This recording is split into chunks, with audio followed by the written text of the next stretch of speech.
Ana Lilia Rivera es licenciada en Derecho por la Universidad Autónoma de Tlaxcala y cuenta con estudios especializados en políticas públicas con enfoque de género y en técnica legislativa. Ha fungido como asesora legislativa en el Congreso del Estado de Tlaxcala y como delegada en la Convención Nacional Democrática, convocada por el Ejército Zapatista de Liberación Nacional. Fue diputada local en Tlaxcala y ha sido candidata tanto para la presidencia municipal de Calpulalpan como para el gobierno del estado. Es presidenta de la Asociación Rural de Interés Colectivo en Defensa del Maíz Nativo de Tlaxcala, ACE, y coordinadora estatal del movimiento Barrer la Corrupción.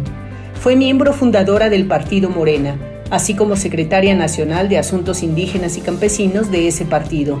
Hoy es senadora por Tlaxcala, donde funge como presidenta de la Comisión de Estudios Legislativos y como secretaria de la Comisión de Hacienda y Crédito Público. Pues aquí estamos de manteles largos con la senadora Ana Lilia Rivera. Bienvenida. Muchas gracias de estar en este espacio que aun cuando no estudiamos en esta gran universidad es el sueño de todos los mexicanos, la casa de todos en la UNAM. Muchas gracias. Al contrario, querida senadora, un lujo. Bueno, también eres de la Universidad Pública, eres abogada ahí de la Universidad de Tlaxcala. Sí. Una larga trayectoria como luchadora social, como abogada comprometida con las grandes causas sociales. Cuéntame un poco, ¿cómo llegaste a la política? Este espacio tan sucio, a veces tan complicado, una mujer joven que viene de Tlaxcala, ¿fue algo que tú te propusiste desde niña o cómo llegaste a este espacio? No, yo creo definitivamente que los seres humanos tenemos un destino, porque yo nunca lo busqué. Pero la historia familiar, mi historia personal, lo que creo, la existencia que yo me he manifestado a sí misma como un ser que quiere ser útil, la llevó a la política. Yo nunca esperé ser senadora, ni quería ser diputada en mi estado, es más, ni quería ser militante de partidos. Yo cuando era una niña viví muy cerca de injusticias que padeció mi familia, que son campesinos, en una región donde un monopolio español en ese tiempo, hoy ya es mezcla de transnacionales, hicieron del campo de esa zona de Tlaxcala productores de cebada para grandes empresas malteras extranjeras y nos convirtieron en esclavos otra vez, nuevas tiendas de raya, el control de semillas, de agroquímicos y demás. Entonces eso me llevó a mí a tener un gran coraje personal y yo decía, algún día cuando sea grande yo voy a ser abogada y yo voy a defenderlos. Y entonces yo quería cambiar el mundo y después cuando surge el movimiento zapatista dije, yo quiero ser guerrillera. Yo me voy a ir a la guerra con el ejército. ¿Qué edad tenías cuando salieron los zapatistas? Tenía yo aproximadamente como 14 años. Entonces dije, yo me voy a meter. Ya encontré, hacer una vida en un partido político no era mi idea. Yo más bien quería, pues, la revolución armada, ¿no? En ese sueño que yo tenía de niña. El tiempo va cambiando y la vida me dio otras oportunidades y hoy soy parte de una transformación pacífica que comparto más. Pero ha de haber sido muy fuerte entonces para ti, a los 14 años, una niña, pero ya con una gran conciencia, el levantamiento zapatista. Yo también, bueno, sabes, yo nací en los Estados Unidos, también de joven, me trajo a México el zapatismo. Ya había estado aquí, pero fue ahí donde nos conocimos, Irma Sandoval y yo, y en que hicimos la proyección política y la concientización política. Fue una época pues muy fuerte, esos años de luchar por la transición, por luchar por la justicia. Es la verdadera semilla de lo que es la cuarta transformación hoy. Yo quisiera pensar que todos los senadores de Morena tuvieran ese perfil, que vengan de esa lucha, pero de repente me asomo ahí, bueno, tenemos que mencionar nombres ni apellidos, pero no es la norma. O sea, te sientes en casa, en la 4T, en Morena, ¿cómo está esa lucha entre los históricos y los oportunistas? Bueno, cuando yo era una niña crecí en una familia humilde, no en una pobreza extrema, pero sí humilde, pero que tenía una gran riqueza. La fortaleza de los principios y valores familiares de una comunidad rural.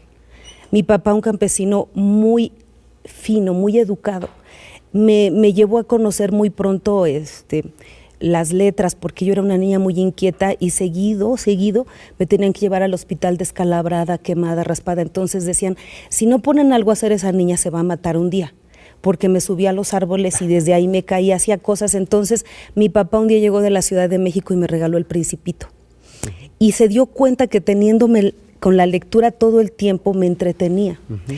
Y eso me empezó a mí a llevar a entender primero mi sensibilidad como ser humano, luego a ser empática con todo lo que acontecía alrededor, los problemas familiares, los problemas de la comunidad, después los problemas de educación, los problemas de salud.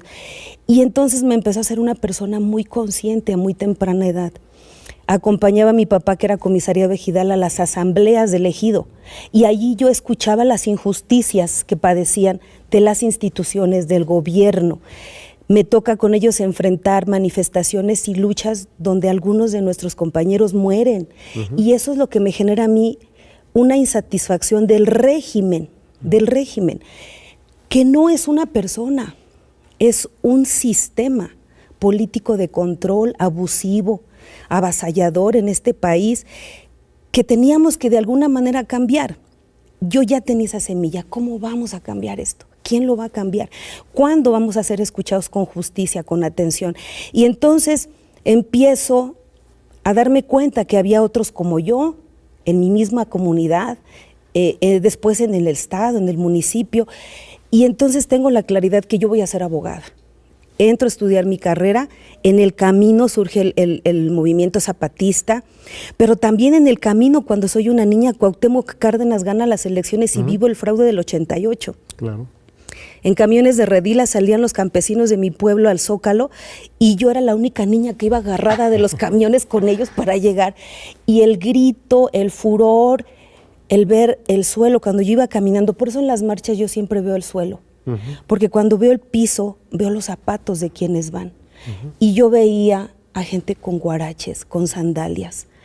Y yo levantaba la vista y ya encontraba a los que eran como yo.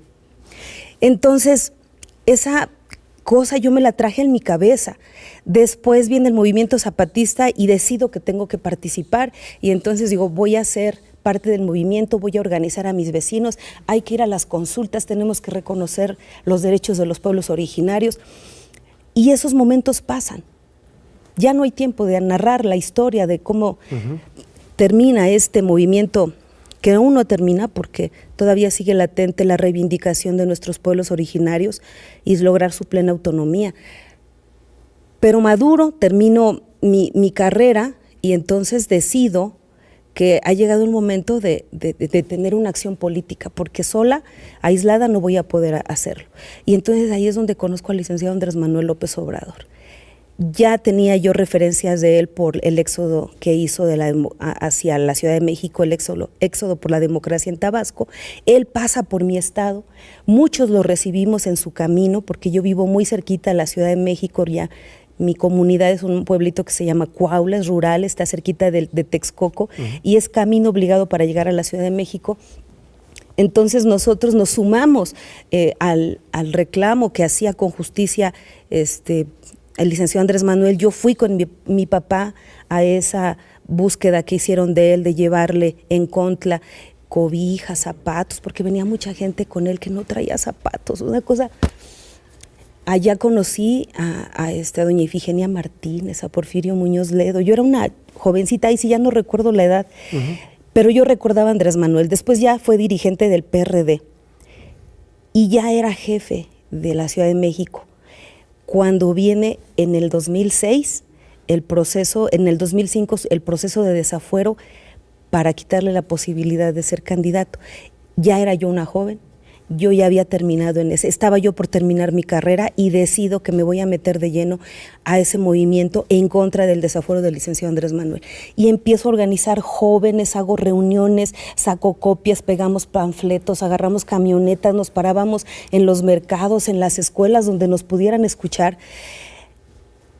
Y eso me lleva a encontrarme con el partido.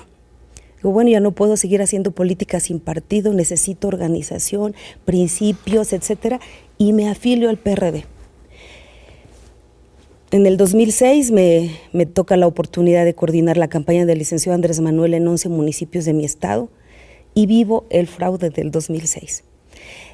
Y entonces venimos a la Ciudad de México a protestar y creamos la Convención Nacional Democrática. Y después de la Convención Nacional Democrática, el gobierno legítimo, pasando por los días que estuvimos, pues manifestándonos en nuestros estados, pero también cuando tomamos pues el Zócalo y parte de la Ciudad de México que tanto enojo le causó a los fifís.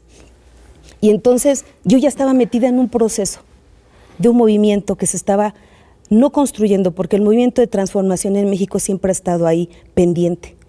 Entonces empieza a cobrar sentido mi militancia, el por qué lucho, por qué tenemos que buscar la transformación de México, la democratización, el poder profundo desde abajo con la gente, porque de otra manera no íbamos más que a reproducir el régimen. Por eso coincidí con Morena.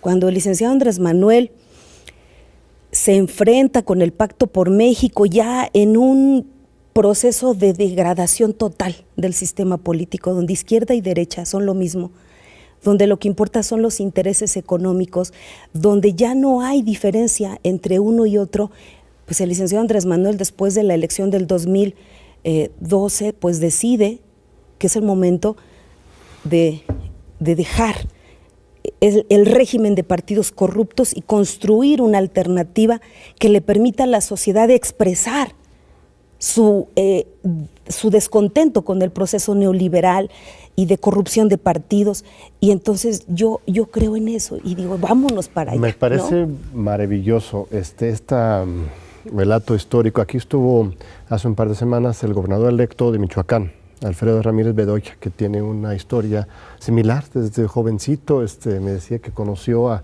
Andrés Manuel llevándolo de chofer a algunos de sus mítines en los 90s. Él repartía los volantes, hacía campaña de base y ahora ya llegó a ser gobernador de Pues yo Michoacán. Lo conocí en la lucha, Alfredo. Ajá, exacto. Ahí nos conocimos en el Zócalo cuando estaba el campamento de resistencia.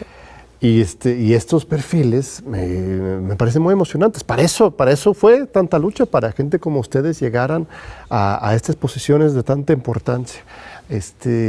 Algunos de los ejes que tú has impulsado ahí mismo en el Senado son también muy, muy, muy valiosos. Si quieres, hablemos de algunos de los temas específicos. Por ejemplo, la defensa del maíz, la defensa del medio ambiente en contra del mismo glifosato, por ejemplo, junto con Jesús Rodríguez, otra amiga, y otros que han hecho un grupo de pensamiento muy avanzado en el Senado, han empujado una agenda muy interesante.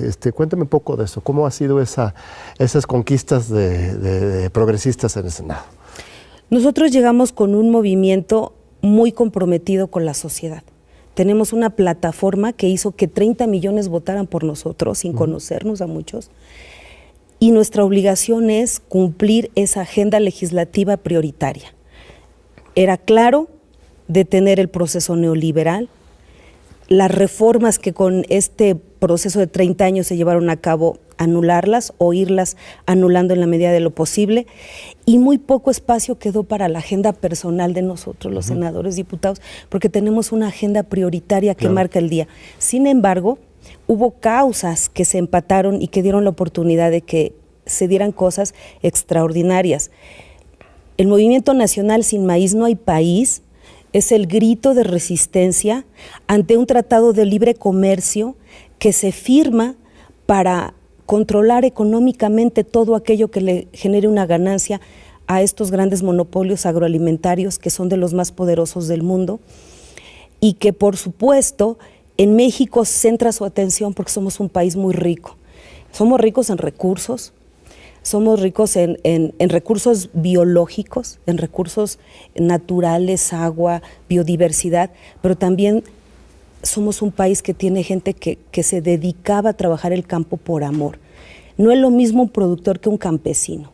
El productor mira la tierra como un bien del cual puede sacar la máxima ganancia explotándolo a costa de su propia muerte. El campesino a la tierra la ve como su madre, a las semillas las ve como su familia. Yo crecí en un entorno familiar donde en el mismo espacio donde estaba la camita de mis abuelos, a un lado estaba el costal del maíz de la semilla para el siguiente año.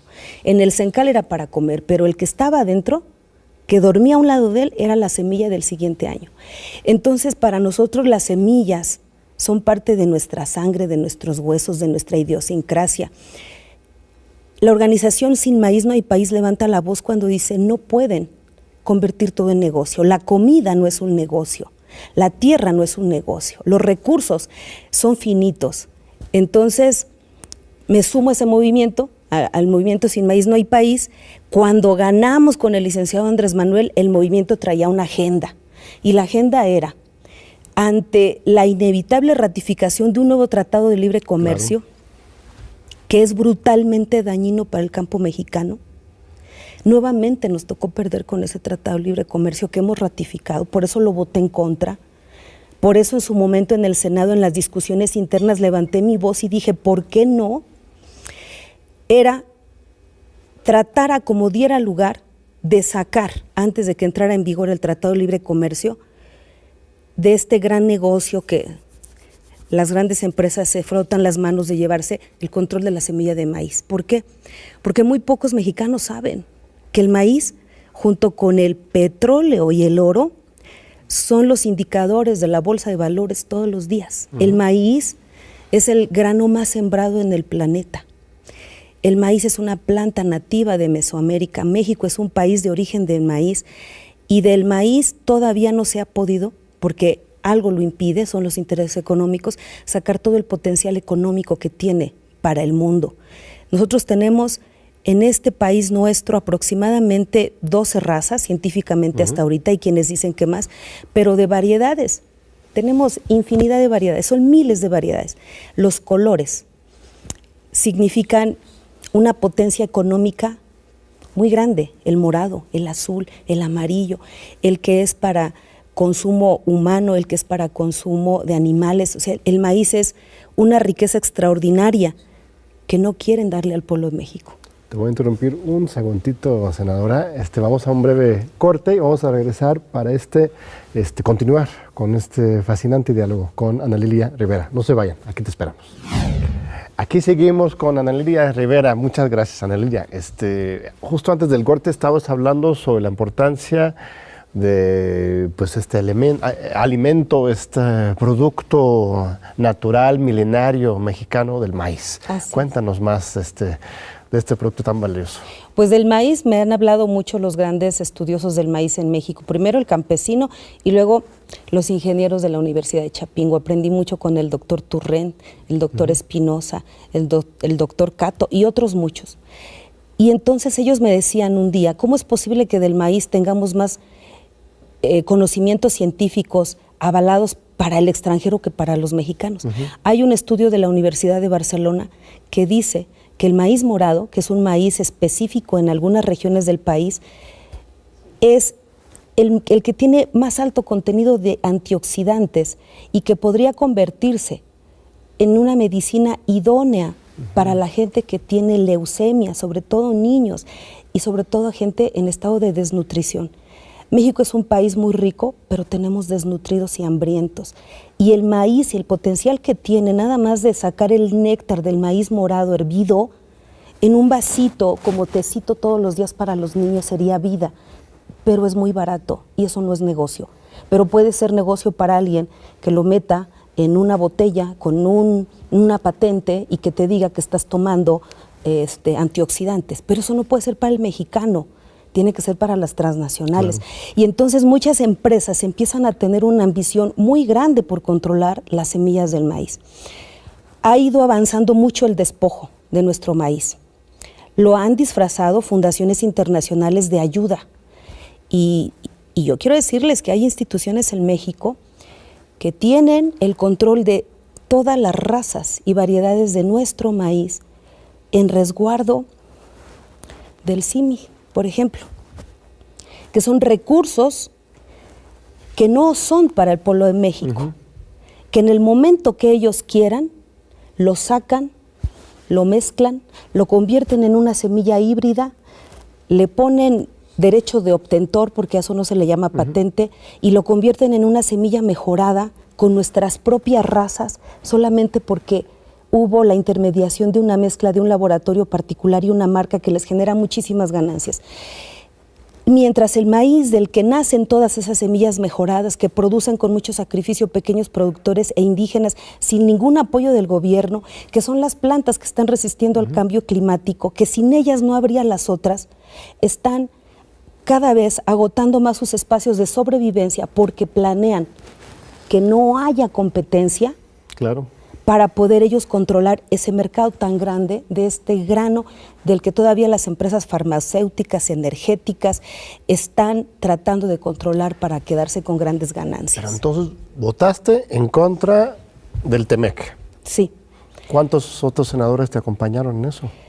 En contra fuimos 3 mujeres muy valientes, que gracias a Dios no somos políticas, somos luchadoras sociales.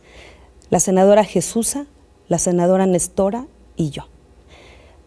Todos los demás votaron a favor. Y yo entiendo, la economía mexicana es como un adicto a las drogas. Tú no le puedes quitar a un consumidor de cocaína o de alcohol de un día para otro la droga. Poco a poco hay que quitarlas para que sobreviva. Nuestra economía es adicta al neoliberalismo. No podía entrar nuestro presidente y de tajo acabar con el Tratado de Libre Comercio. Poco a poco hay que ir saliendo de esa dependencia, de todos esos intereses que acorralaron nuestra economía. Pero debía haber voces de dignidad. Claro. Entonces yo les decía a las compañeras, si vemos que nuestros votos son necesarios y que sin esos no se aprueba el tratado, más nos importa el país y la lealtad al presidente y lo aprobaremos. Pero cuando nos dimos cuenta que ya le sobraban los votos, nos pusimos de acuerdo las 3 senadoras y dijimos, vamos a votarlo en contra. Es muy importante porque evidentemente no es que uno esté en contra del comercio, ni el libre comercio. El problema es que el Tratado de Libre Comercio, y ahora el Telecán antes y el TEMEC ahora, tiene unas partes sí que facilitan el flujo de los productos, pero también tiene muchos candados que afectan nuestra soberanía nacional en este tema de la agroindustria, temas culturales, temas de comercio internacional, nos limita las relaciones que podemos tener con China, por ejemplo, o sí nos amarra a un modelo de desarrollo impuesto de arriba y que igual vamos sacando ganancias para el crecimiento, pero a la larga nos puede hacer daño, ¿verdad? Pues en el caso del maíz, que el tema no me va a dar el día hoy para que yo les hable de ese tema que me apasiona, pero no, muy importante. México es el principal importador de maíz en el mundo. Nosotros le compramos a Estados Unidos más del 60% del maíz que consumimos. No me digas. Somos su principal cliente de maíz, de mala calidad, que se ha convertido en harina, que se distribuye con otro monopolio harinero en México, que produce tortilla de mala calidad para el pueblo de México y que generó que seamos uno de los pueblos más obesos del mundo, diabéticos e hipertensos. No es poca cosa el tema del maíz, porque detrás de la alimentación también del pueblo de México está nuestra soberanía alimentaria y está nuestra seguridad nacional. Si en este momento, por el cambio climático, dejara de llover o se perdieran las cosechas por inundaciones y Estados Unidos tuviera que decidir a quién le vende, a sus connacionales o a México, primero va a ser su mercado interno, y si le alcanza te vende y si no, no. Claro. Entonces, nosotros tenemos que ver que si no alimentamos a México, estamos a expensas de un golpe de Estado por hambre que va a venir desde afuera, fortalecer la soberanía alimentaria, al pequeño productor, al indígena, ser soberanos en nuestras semillas, en nuestros sistemas de producción que nos permitan desintoxicarnos de los paquetes agroquímicos que tanto daño han hecho a la tierra, al aire, a la salud, a las personas. no va a cambiar. Entonces el tema, nada más el puro tema del maíz, es un tema de seguridad alimentaria, de soberanía nacional y de seguridad, porque un pueblo que no se alimenta es un pueblo vulnerable a que a todas las desgracias que de afuera le lleguen, le van a llegar. Sí se logró hacer una reforma, una ley de protección del maíz, ¿no? O sea, una cosa es los peligros del TEMEC, pero sí lograron esta ley, ya pasaron por las dos cámaras y ¿qué va a implicar pues lo que logramos ¿cómo se llama? La Ley de Protección del Maíz Nativo, ¿no? Ley Federal de Protección al Maíz Nativo. Lo que logramos nosotros fue que antes de que entrara en vigor el Tratado de Libre Comercio, que viene acompañado de un acuerdo que se llama UPOP 91, que no me va a dar también tiempo de explicarlo, pero es un acuerdo que obliga a México, una vez que entra en vigor el Tratado de Libre Comercio, a que todas las variedades vegetales que puedan ser motivo de un negocio puedan entrar en este intercambio comercial y de propiedad intelectual.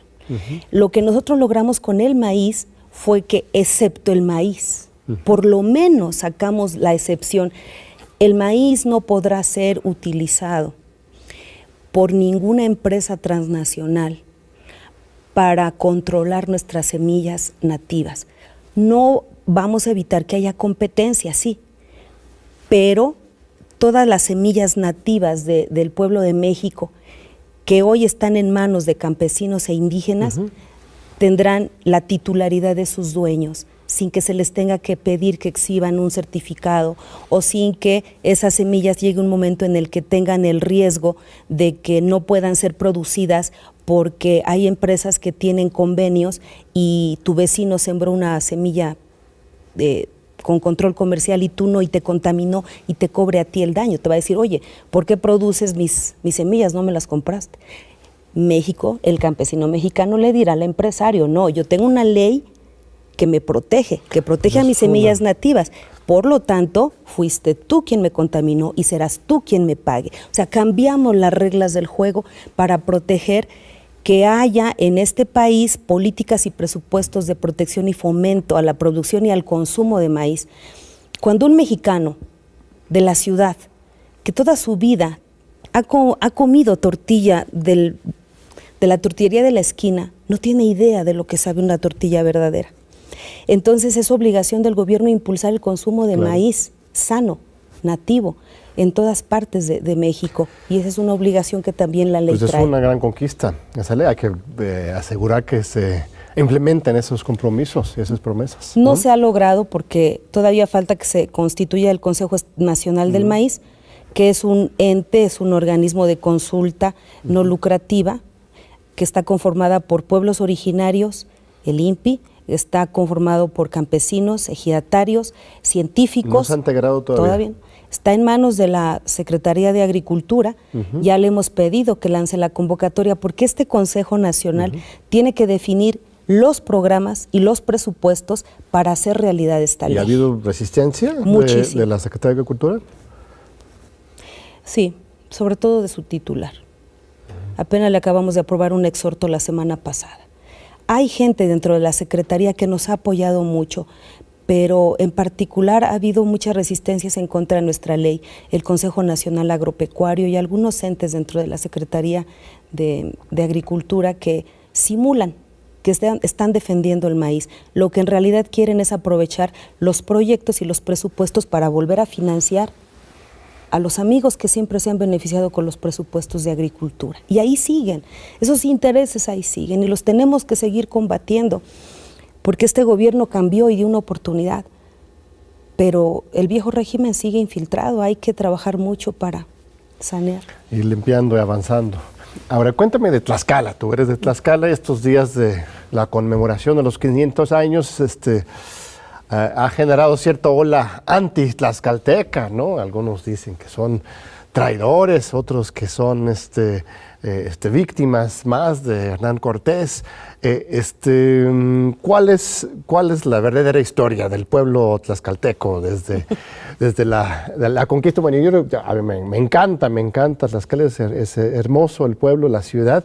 Recuerdo visitando a un museo de historia regional y aprendiendo sobre este tema de la democracia, que los pueblos tlaxcaltecos eran siguen siendo profundamente democráticos. O sea, más o menos la gente habla de los griegos, que la democracia viene de los griegos, pero en realidad es Tlaxcala uno de los ejemplos prehispánicos, históricos, más importantes para el ejercicio democrático. En fin, cuéntame de tu pueblo y tu historia.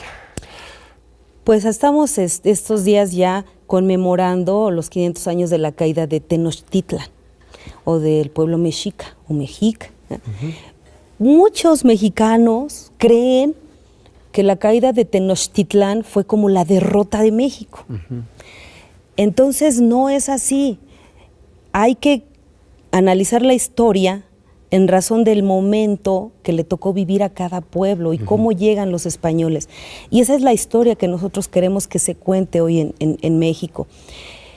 Cuando los españoles llegan al territorio tlaxcalteca, nosotros ya éramos un pueblo ancestral, que llevábamos 60 años de cerco comercial por parte de los mexicas.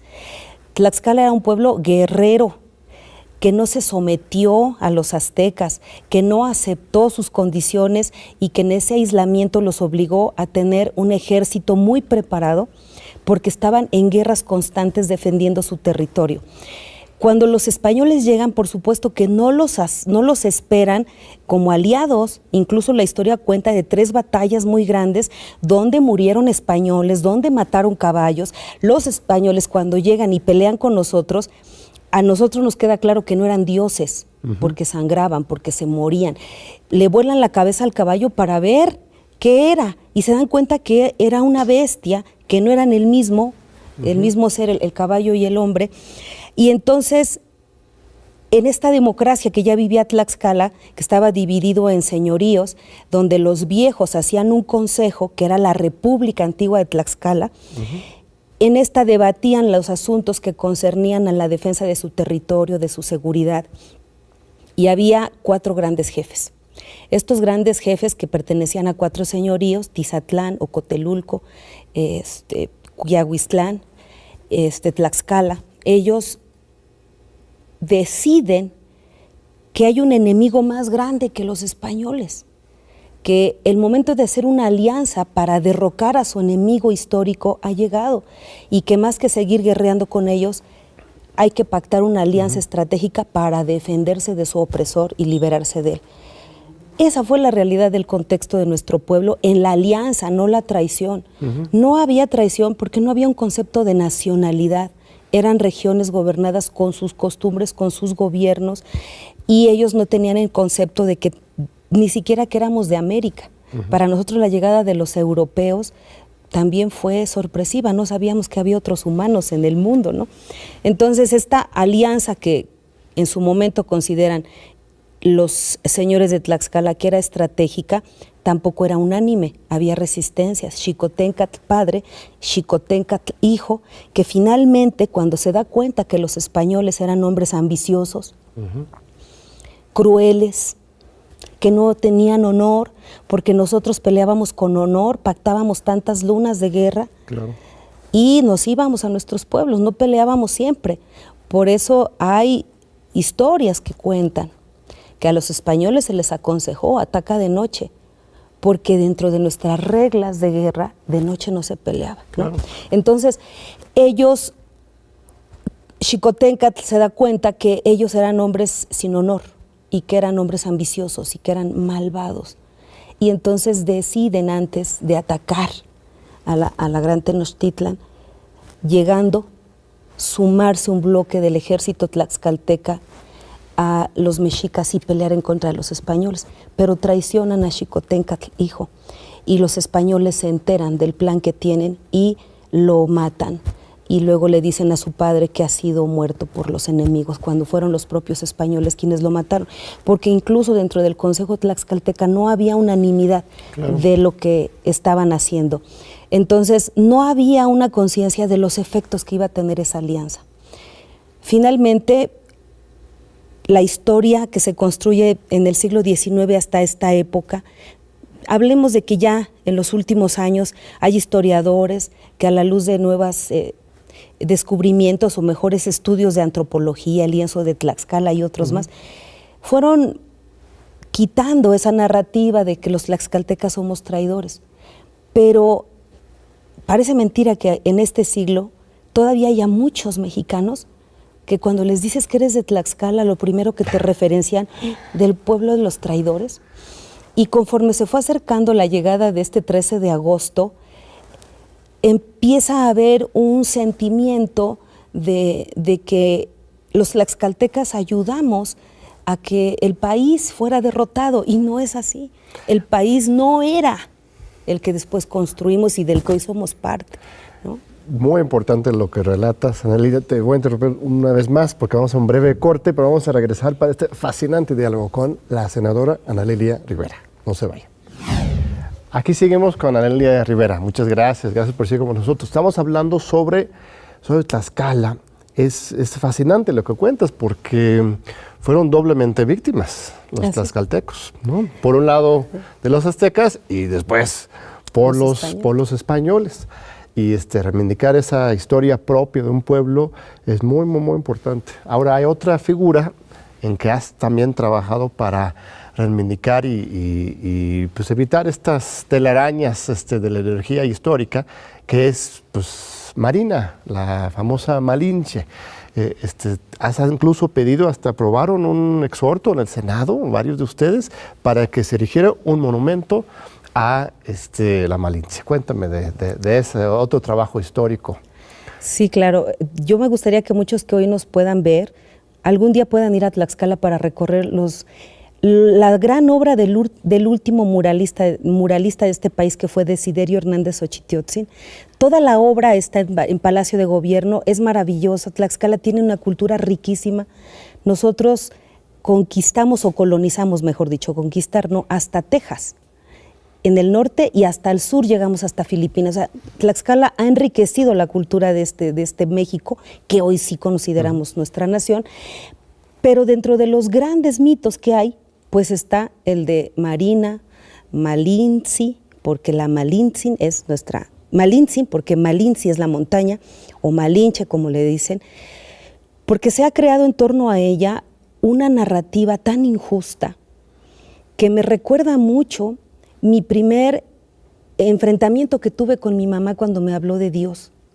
Y me dijo que Eva había hecho pecar al hombre porque lo hizo comer la manzana, que era el fruto prohibido. Y desde entonces el pecado es la mujer. Y cuando leo la historia de la conquista y me doy cuenta que la historia que escribieron los colonialistas, racistas, discriminatorios y misóginos, decidieron que si alguien tenía la culpa de la conquista y de todas las muertes y de las traiciones, pues era una mujer. Y entonces le cargan esa gran responsabilidad histórica a una mujer de la que se habla tanto y muy poco se sabe en realidad. No sabemos dónde nació exactamente, cuándo murió, dónde murió, ni siquiera sabemos cuál era su verdadero nombre. Lo único que sabemos de ella es que no era dueña de su vida. Ella fue entregada como esclava.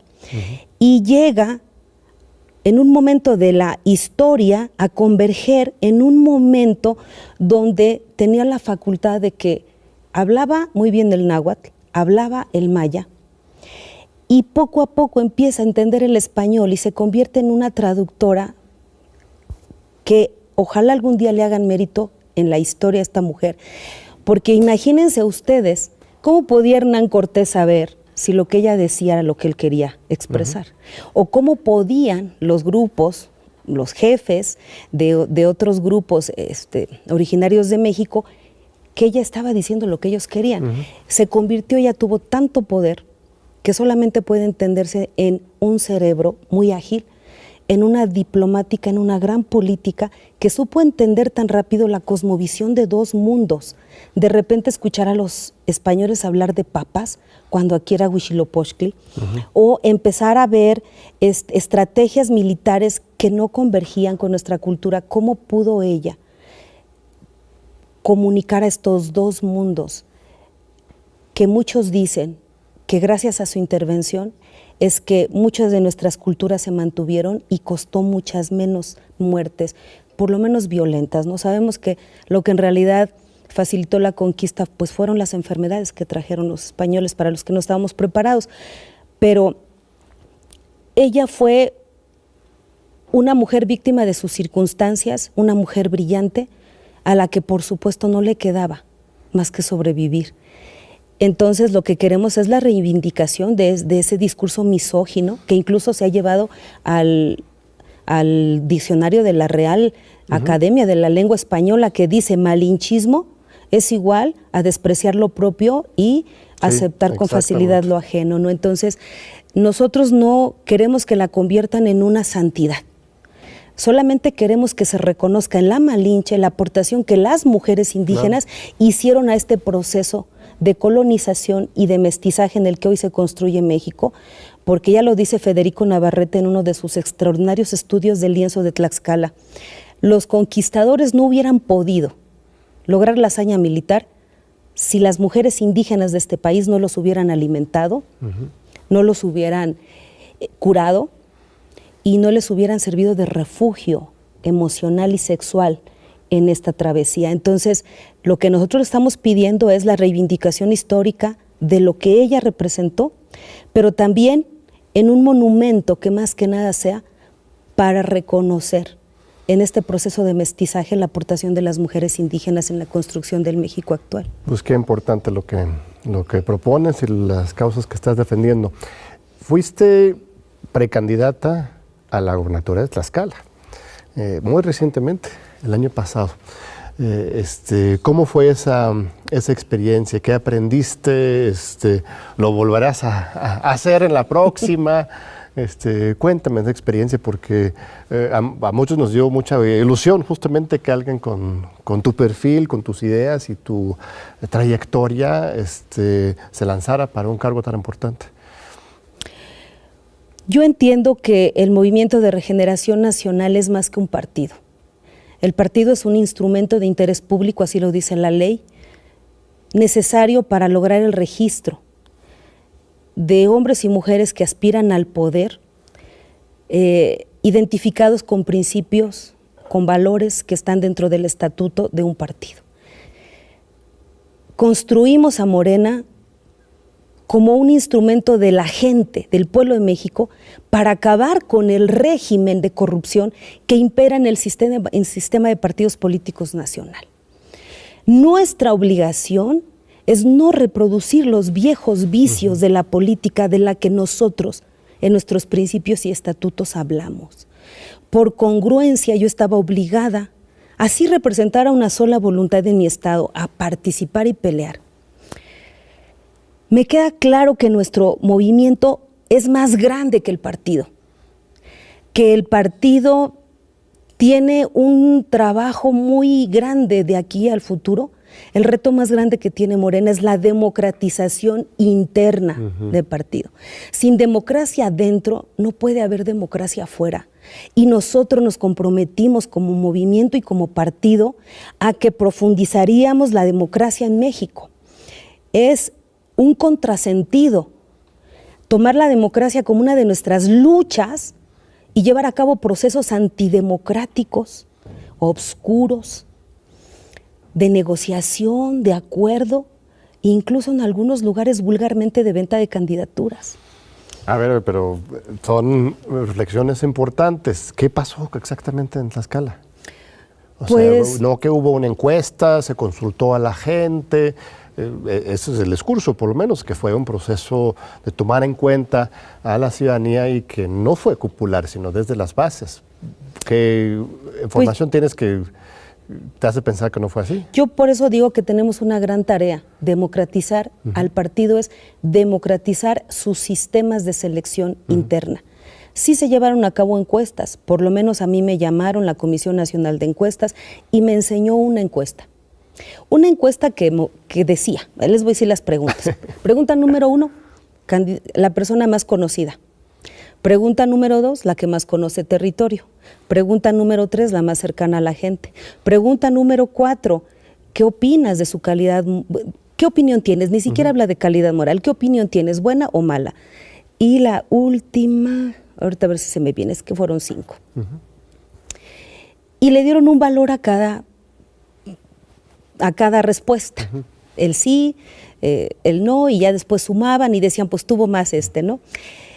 Pero resulta que el método de encuesta es lo que estaba mal, porque si tú pones en una mesa política el resultado de una encuesta donde los ganadores de la encuesta son los hombres y las mujeres del viejo régimen, que ya fueron diputados del PRI, diputados del PAN, presidentes del PRI, caciques del PRI, de familias que han gobernado 50 años, 60 años, 70 años, personas que además traen compromisos políticos con las mismas personas que han dañado al sistema político mexicano, incluso a los partidos de los cuales van huyendo.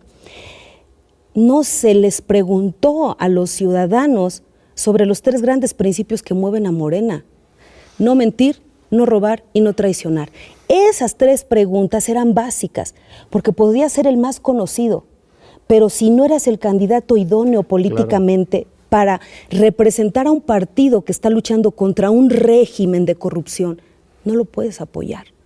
Sin embargo, esas preguntas fueron omisas. Por eso el método, la encuesta, es la que es antidemocrática. Pero además ignora los principios del partido que le dieron vida. La gente, ¿por qué votó por nosotros? Porque prometimos que íbamos a ser diferentes. Ahora resulta que se hunde el barco, las ratas saltan y son privilegiadas con las candidaturas en Morena, porque son los más conocidos. Y entonces viene la pregunta: ¿es poder por el poder?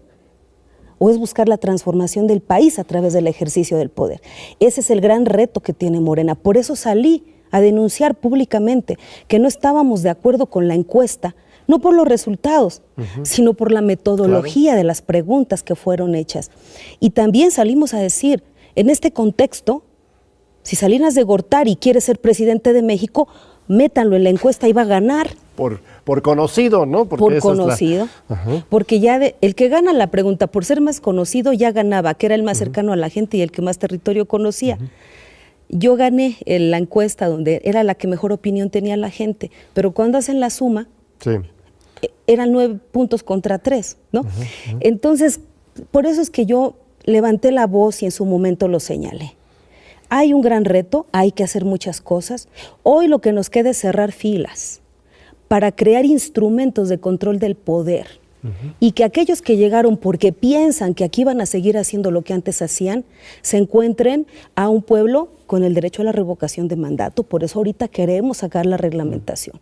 No importa el que llegue, o gobierna bien o se va. Y entonces ese es el trabajo que tenemos que hacer: profundizar la democracia en el partido, profundizar la democracia en nuestras instituciones, y la coyuntura que hoy nos lleva a tener a muchos representantes del viejo régimen en Morena, en algún momento por naturaleza se tendrán que ir o tendrán que reivindicarse y cambiar. Pues es un gran reto, sí, porque tampoco queremos un asunto sectario, ¿no? Que solamente los originarios, los fundadores, los puros, ¿no? Nadie busca eso, pero sí que haya un respeto para un proyecto político coherente, honesto, que busque transformar el país, ¿no? Eso es un gran reto. Yo creo que, y va mucho más allá que Morena, nada más. Claro. O sea, es el pueblo mismo el que salió a votar en 2018 y que sigue respaldando a este gobierno, exigiendo estos caminos de transformación. Y de democracia, de poder popular.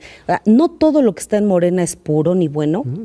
Que yo conozco unos que, Dios mío, ni tampoco lo que está del otro lado. Yo he conocido gente del PRI de primera, del PAN de primera, gente sin partido de primera.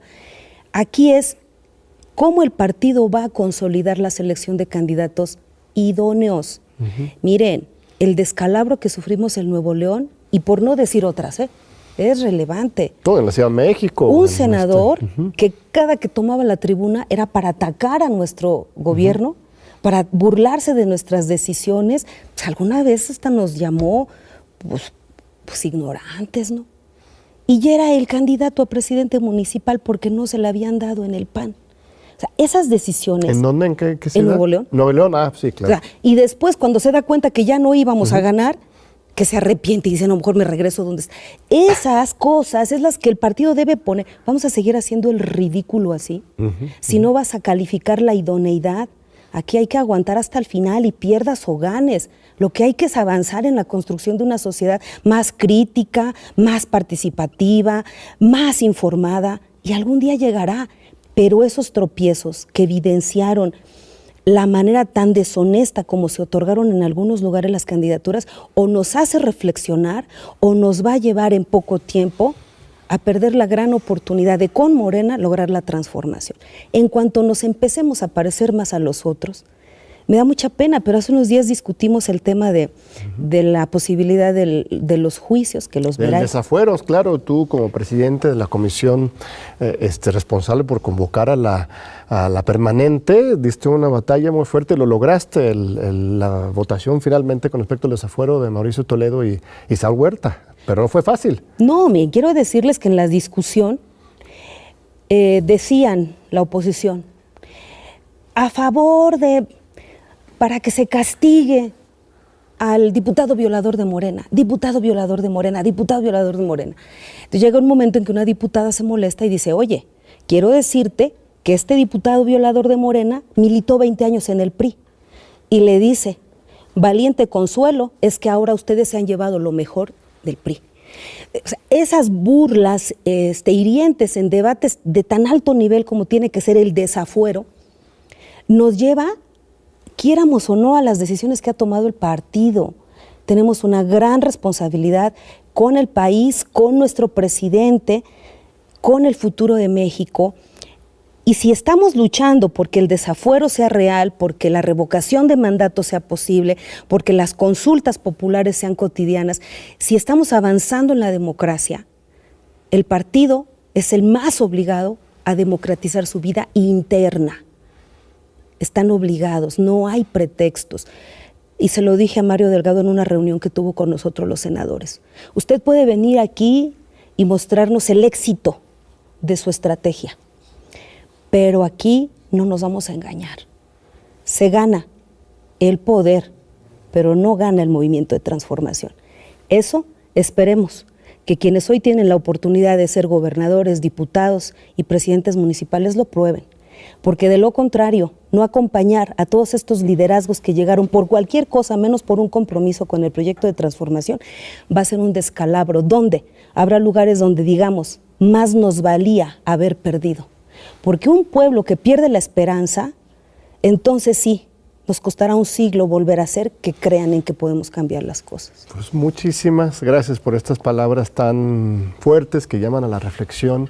Y un lujo haber dialogado contigo, conversado contigo sobre estos temas.